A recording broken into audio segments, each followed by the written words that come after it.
to all our other fleets, and they'll look at there and they'll get real-time stuff like the APU. Hey, it started a little too hot. We're going to need to change something, address that.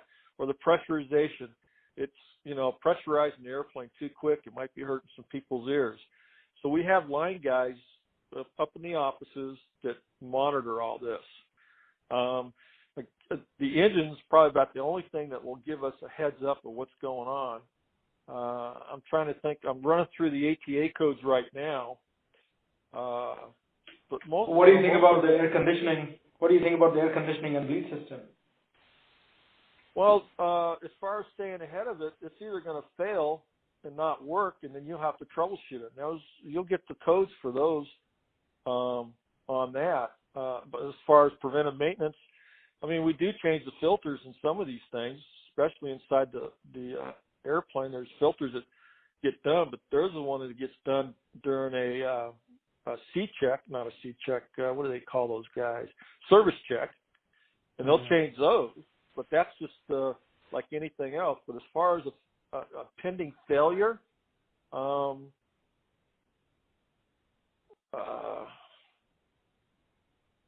it's either going to fail, and you might get a partial failure, but to let you know that it's in the process of failing, with all the write-ups that I've seen, it's I can't think of anything.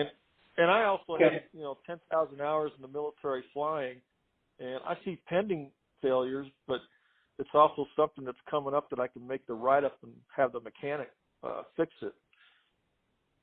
Okay. Did that answer your question? Sorry, go ahead. Go ahead, please complete it. No, did that answer your question as far as pending failures? Yeah, it did. But you made a comment over there that the air conditioning system and the bleed system, the system is going to tell you when it's about to fail or it's failed. Do you see that behavior on 737NG as well, where the air conditioning system tells you that it's failed or it's degrading? Well, when you got all the pilot looks at is making sure that all his indications are in the green. When they get into the yellow, they'll make the write-up. That'll tell us, okay. And maybe the fault code will pick up there. If not, then we're going to have to put our thinking caps on to find out what we got. And then once it goes red, usually you'll get a fault code, and you'll go after that sensor or ACM, whatever direction you go with the fault code. So,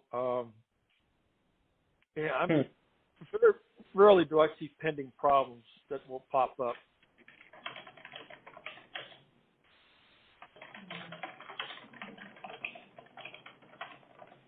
Okay, all right. Hey, Ben, so I am at the end of my list of questions. This was helpful. I learned a few things I didn't know before. Okay. I'm gonna open up for John and June to ask any questions that they may like. You've got 6 more minutes, guys. Okay. John, is there something? Sorry. Question, by any means. So I think you've asked them for me, Mohit. So if John has anything, you can chime in. If not, I'm okay. I don't have any other questions.